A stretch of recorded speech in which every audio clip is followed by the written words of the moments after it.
Hello, Baylor faculty, alumni, students, friends, and family, and hi, Dr. Jeffrey. It is a great honor to have been asked to say a few words for this occasion. I was a student at Baylor from 2012 to 15, and you could say I was a bit of an anomaly.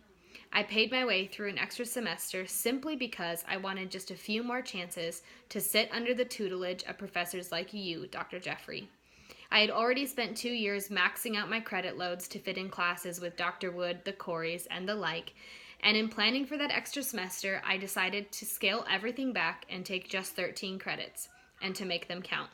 Your class, the Literary Bible, made the cut. Most of us didn't take your class because we had to. We were there because we wanted to be. We were there because there was a light about you we didn't often see elsewhere, and we wanted to feel its warmth.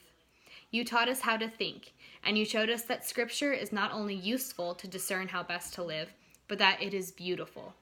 You were a kind and gentle teacher who expected us to show up and perform with excellence. I found myself caring not much at all about the letter grade you assigned my work, and very much about what you wrote to me about my work. I wanted to hear you say, "Well done," because you believing in me carried weight. We rose to the occasion simply because you expected nothing less. You made us believe we had it in us. You once told me about Jesus and sinners that he sought their liberty, but not by assuring them that their life was just fine as it was. His consistent emphasis was to ask them to exchange their way of life for a better one. You did this for us. You sought our best and asked for excellence, and you didn't gloss over our mediocre work with platitudes to make us feel good. You demanded excellence, and so we gave it. In doing so, we learned we were capable of more than we had believed of ourselves.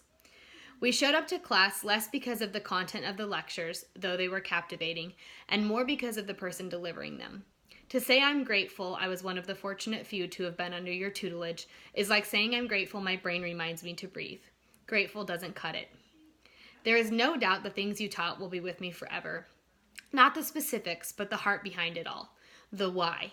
You are one of the few good men, David Lyle Jeffrey, and I have no doubt that when you meet our Lord someday, you will hear him say, "Well done, my good and faithful servant."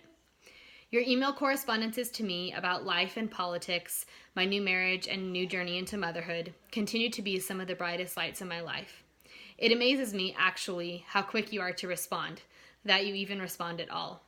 You certainly have better and more important things to do than answer emails from a past student who lives thousands of miles away, and yet you are faithful to reply. Reminds me a bit of C.S. Lewis, who graciously answered letters from children asking him things like why he named the lion Aslan. It's a testament to your character. What matters most to you, what has always mattered most, is that your students know you care about them. That's why I always wanted to know what you were going to say about my work, not what letter grade you assigned it. What you said mattered because it was always a reminder of how much you cared. I wish you all the best in your retirement, and I hope they're throwing you a splendid and meaningful party. The heart behind all you taught, that it is the God of Abraham, Isaac, and Jacob who defines what is good, right, and true, and that we can only be whole when we have accepted his kingship in our lives, will live forever. Peace be with you in this new adventure.